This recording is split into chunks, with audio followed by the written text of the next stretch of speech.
नमस्कार विद्यार्थी मित्रों। रसायण विज्ञान में छेल्ले आपणे चेप्टर नंबर 5 द्रव्योनी अवस्थाओं में वायुना बे नियमों जोया। एक बोयलनो नियम अने बीजो चार्ल्स नियम, त्रीजो है गेल्युसेकनो नियम।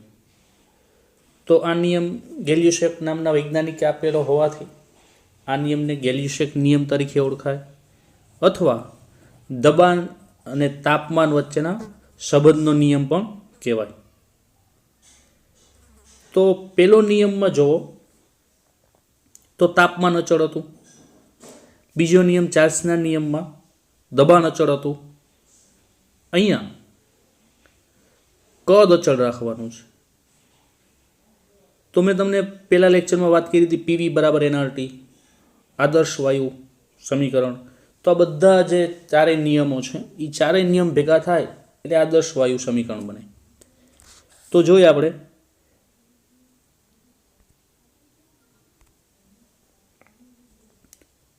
तो एक अहींया आपणे रजूआत आपी छे के वाहन छे, वाहन एमां आपणे टायर में जे हवा भरी होय ई हवा तो निश्चित है जे टायर में जेटली भरेली है एटली धारो कि लीक थती नथी तो हवा अंदर है एटले एनुं कद है, वोल्यूम है ई अचळ छे। अंदरनो एनो जथ्थो एन गणो तो पण ई अचळ छे। ए समये तो उनाळो अने शियाळो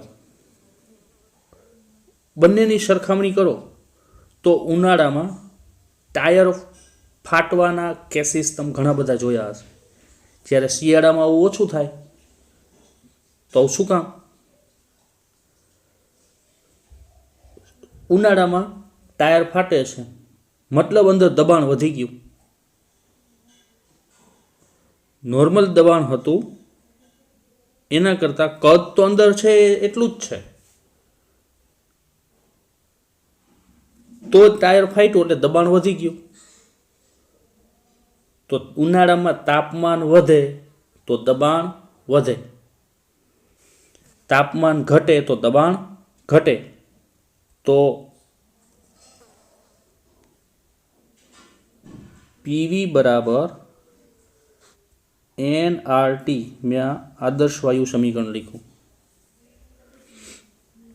जो वी अचळ, एन अचळ, आर वायु अचळांक है एटले अचळ। तो शुं वध्युं? पी चले छे टी, पी चले छे सी एटले टी, पी सप्रमाण तापमान, दबाणनो सीधो संबंध तापमान साथे मळ्यो। तो प्रेशर टेम्परेचर वधे तो प्रेशर वधे, तो उनाळामां तापमान वधे छे एटले दबाण वधे छे। तो नियम जो चोक्कस कदना अने निश्चित जथ्थाना वायुनुं दबाण तापमानना समप्रमाणमां होय छे। एटले एनुं गणितीय स्वरूप आवुं बने पी चले छे टी, तो अहीं काउंसमां आप्युं अचळ वी अने जथ्थो एटले के वी अने एन। तो आना उपरथी पी बराबर हूँ समप्रमाणनी साइन दूर करूँ तो पी बराबर K3 लख्यो छे। अहींया एने आपणे तो के धारो K3 एटले लख्यो छे कि ज्यारे पेलो नियम भण्या ई K1 एटले बोयलना नियममां, बीजा नियममां K2 अने त्रीजा नियममां K3 एटले आपणे तो खाली K समजवो, बराबर। तो P बराबर KT थयुं।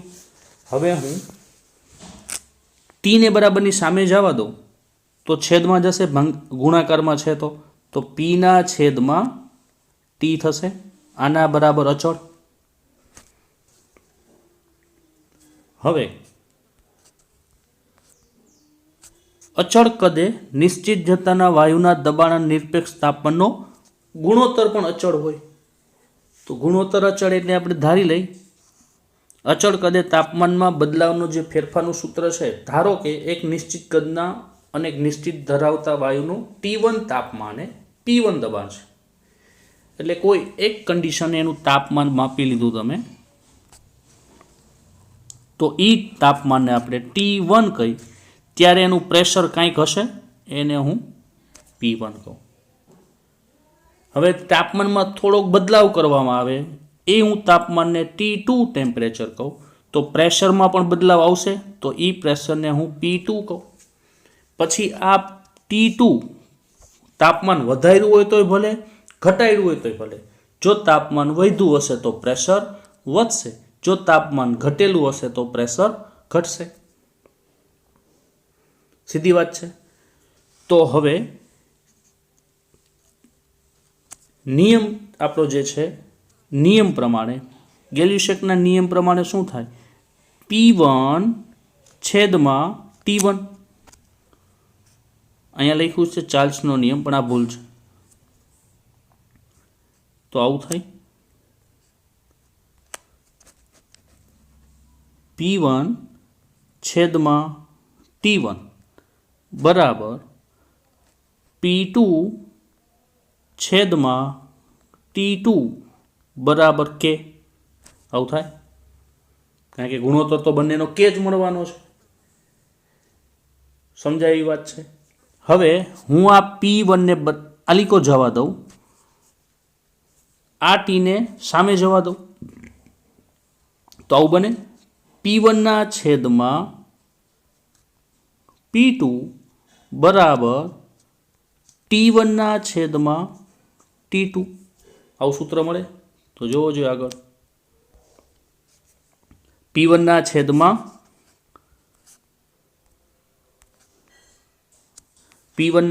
T1 બરાબર P2 ના છેદમાં T2.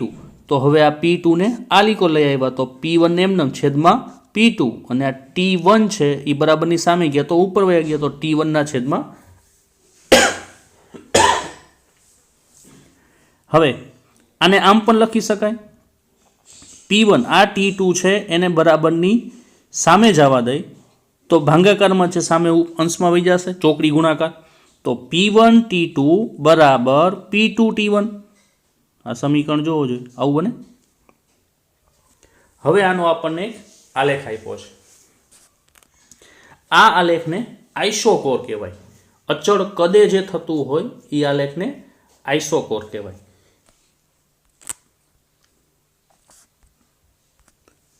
તો ગેલ્યુસેકના નિયમનો આલેખ આઇસોકોર. તો વાયુના ચોક્કસ કદ મોલ કદે દબાણ વિરુદ્ધ તાપમાનનો આલેખ આપ્યો છે. તાપમાન છે એ કેલ્વિનમાં લેશું, નિરપેક્ષ તાપમાન હોય હંમેશા આપણે કેલ્વિનમાં લેવાનું હોય. તો આ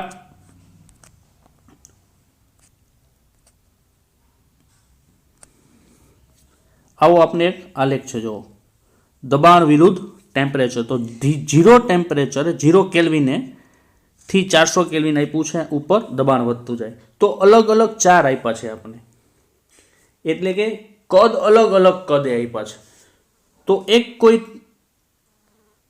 V1 કદે તાપમાન વધારતા જાય તો દબાણ વધતું જાય, આપણે એમ સીધી રેખા ઢાળવાળો મળે. કોઈ બીજું એક કદ લીધું, એટલે કે કદમાં બદલાવ કરીએ છીએ, ત્યારે એનો આલેખ તો આપણને આવો જ મળશે. બધા આલેખ અલગ અલગ કદે. ઉગમ બિંદુમાંથી પસાર, તો તાપમાન 0 ત્યારે દબાણ 0, એટલે અહીંયા 0 હોય ત્યારે ખરેખર તો વાયુ અવસ્થા જ નથી રહેતી, વાયુની અવસ્થા જ ન રહે. તો આ ઢાળવાળો મળે. તો V1 અહીંયા આપણને V1 થી V4,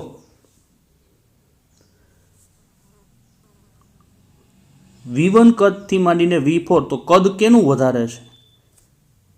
V4 નું. આઇસોકોરના કદમાં આવું થાય.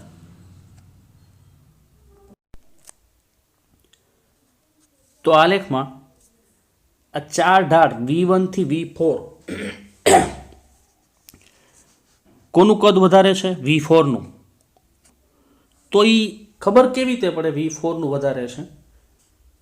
તો હવેનો જે હું પ્રશ્ન બોલું છું એ જી નીટ લેવલનો પ્રશ્ન છે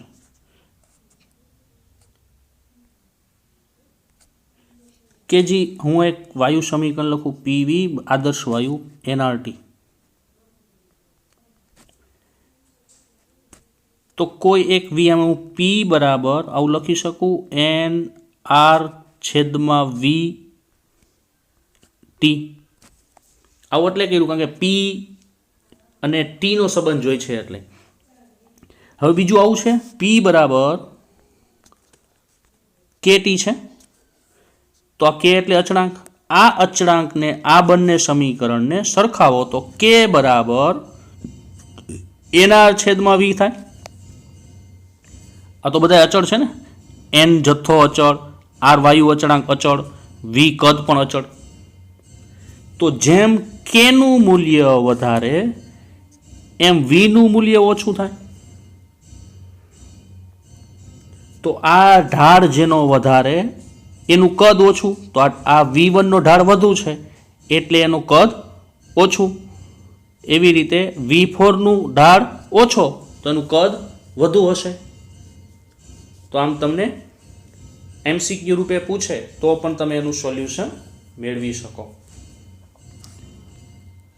આગળ આ લેખ સુરેખ અને ધન ઢાળ ધરાવતો છે. આ ઢાળ મળે છે ને ગણિતમાં તમે ભણવાના છો ઢાળ y બરાબર mx પ્લસ c.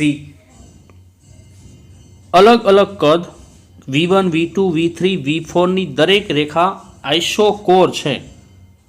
આઇસોકોર છે મેં તમને પહેલા જ કીધું કે વી અચળ હોય અને આઇસોકોર કહેવાય.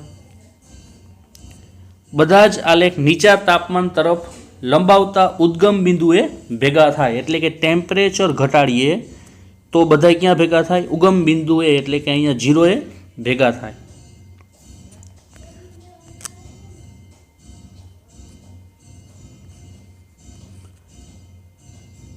પણ 0 કેલ્વિન તાપમાને દબાણ 0 છે, એટલે કે 0 કેલ્વિન તાપમાને વાયુ અવસ્થા જ રહેતી નથી. મેં તમને પહેલા જ વાત કરી હતી કે વાયુ અવસ્થા જેની રહેતી નથી. બોઇલ અને ચાર્લ્સના નિયમ વડે ગેલ્યુસેકના નિયમ મેળવી ઉપજાવી શકાય. તો આ બધા નિયમ છે એકબીજા ઉપરથી મેળવી શકાય છે. તો કે પીવી બરાબર એનઆરટી સૂત્ર છે એના ઉપરથી જ આ બધા નિયમોને એકબીજામાં સંલગ્ન થઈ શકે છે. હવે આપણો આગળનો પ્રશ્ન છે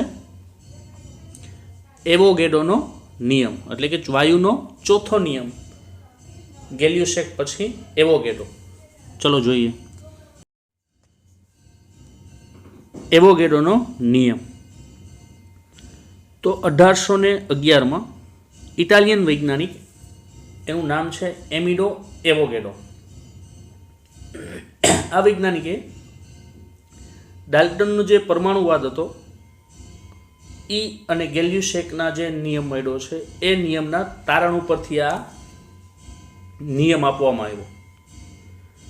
તો એવોગેડો નિયમ છે એ સમાન કદ ધરાવતો હોય એવા બધા વાયુઓ, અલગ અલગ વાયુઓ હોય, એ સમાન પરિસ્થિતિ, એટલે ટેમ્પરેચર સમાન હોય, સમાન કદ હોય, સમાન દબાણ હોય, એવી કન્ડિશને એની જે સંખ્યા છે એ અણુ સંખ્યા પણ સમાન હોય. ચલો એક ઉદાહરણથી જોઈએ.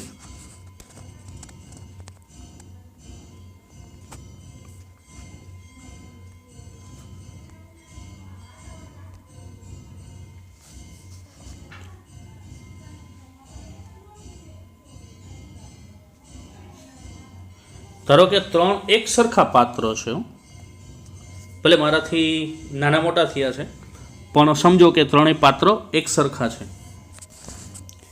આની અંદર હું કોઈ એક વાયુ ભરેલો છે, ચલો નામ આપી દે, ધારો કે ઓક્સિજન ભરેલો છે. આની અંદર એક વાયુ ભરેલો છે, ધારો કે નાઇટ્રોજન છે. આની અંદર એક વાયુ ભરેલો, ધારો કે ક્લોરીન છે. આ ત્રણેય પાત્ર એક સરખા છે.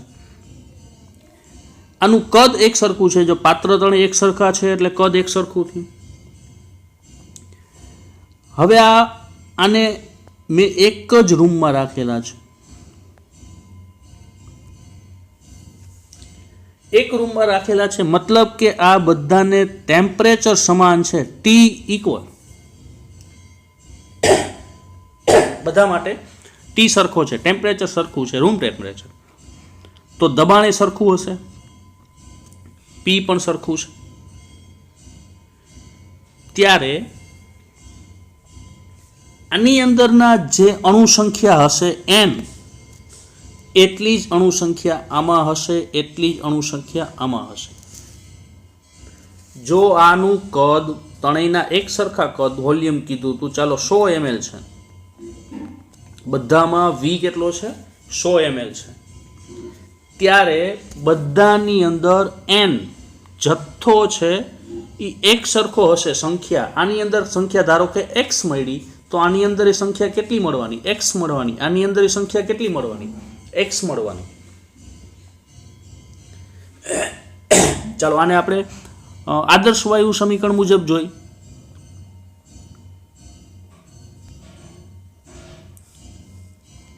PV બરાબર nRT.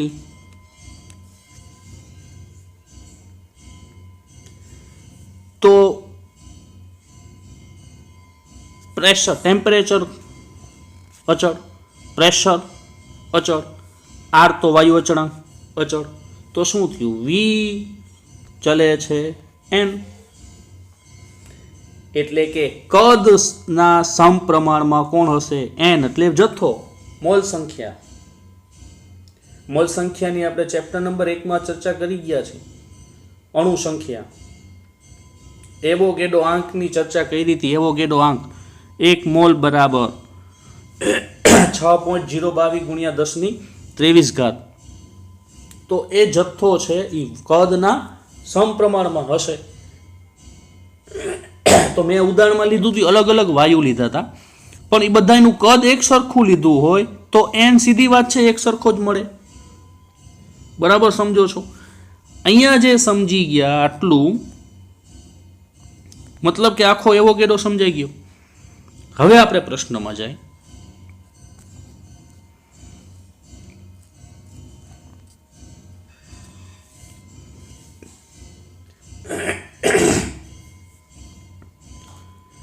એવોગેડ્રો નિયમ શું છે? કે સમાન કદ ધરાવતા બધા જ વાયુઓ, તો મેં અત્યારે 3 વાયુ ઉદાહરણમાં લીધા હતા, ઓક્સિજન, નાઇટ્રોજન અને ક્લોરીન,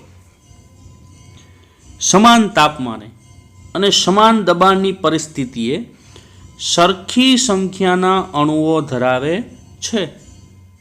અણુ સંખ્યા અંદર જેટલી હોય એટલી, પણ ત્રણેયમાં એક સરખી મળશે. ધારો કે n મોલ મળ્યા, એટલે કે 1 મોલ મળ્યા તો ત્રણેયમાં 1 મોલ હશે. 2 મોલ મળ્યા તો ત્રણેયમાં 2 મોલ હશે.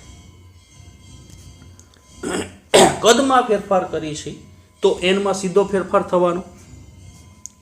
તો એને ગાણિતીય સૂત્ર શું છે? એવોગેડ્રો નિયમ પ્રમાણે જ્યાં સુધી કોઈ વાયુનું તાપમાન, દબાણ અચળ છે, ત્યાં સુધી વાયુનું કદ વાયુના અણુ સંખ્યા ઉપર રહેલો છે.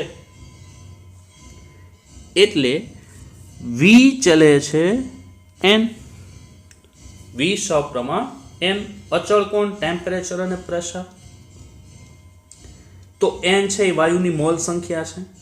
તો V બરાબર શું થશે? હું સમપ્રમાણની નિશાની કાઢું તો V બરાબર kn મળે.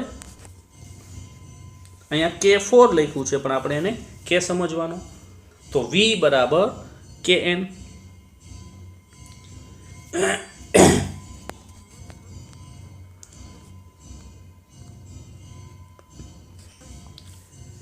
અહીંયા આપણે આપ્યું STP એ વાયુનું મોલર કદ, આણ્વીય કદ એ 22.7 લિટર હોય. STP એ નક્કી થયેલું છે, કદ છે એ 22.7 લિટર હોય.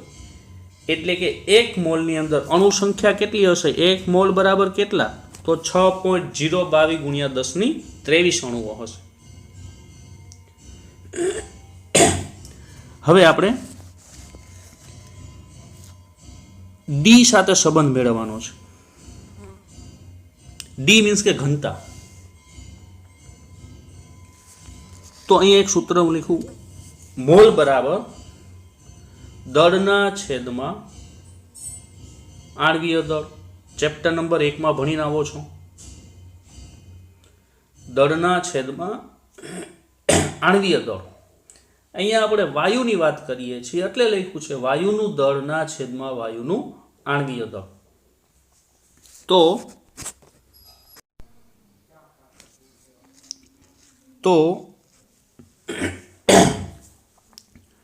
દળના છેદમાં આણ્વીય દળ, તો એને આપણે સ્મોલ એમ વડે દર્શાવી, આણ્વીય દળને કેપિટલ એમ વડે.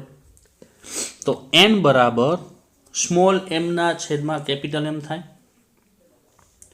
તો હવે એવોગેડ્રોનું સૂત્ર છે વી બરાબર કે એન. તો વી બરાબર કે એનની જગ્યાએ આપણે એનની કિંમત મૂકી દઈએ એમના છેદમાં એમ વાળી. તો એમના છેદમાં એમ. હવે આ વીને હું બરાબરની સામે જવા દઉં તો ગુણાકારમાં છે તો ભાગાકારમાં જશે. આ એમ બરાબરની સામે જાય ભાગાકારમાં છે તો ગુણાકારમાં આવી જશે. તો આવું મળે સૂત્ર, એમ બરાબર કે ઇન્ટુ એમના છેદમાં વી મળે. હવે જોવો આ એમના છેદમાં વી એટલે એમ શું હતો? દળ.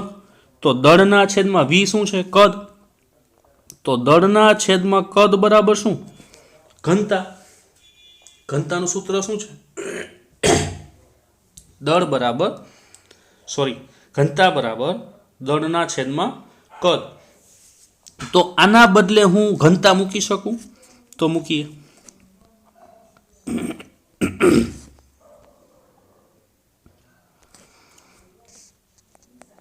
તો એમ વી બરાબર ડી. તો એમ બરાબર કે ડી. તો એ વાયુની ઘનતા છે એ વાયુના આણ્વીય દળના સમપ્રમાણમાં હોય. જેમ ઘનતા વધુ એમ એનું આણ્વીય દળ વધુ. બરાબર. આ બંને પ્રશ્નને બરાબર સમજો અને લખીને પાકા કરવા. હરિઓમ અસ્તુ.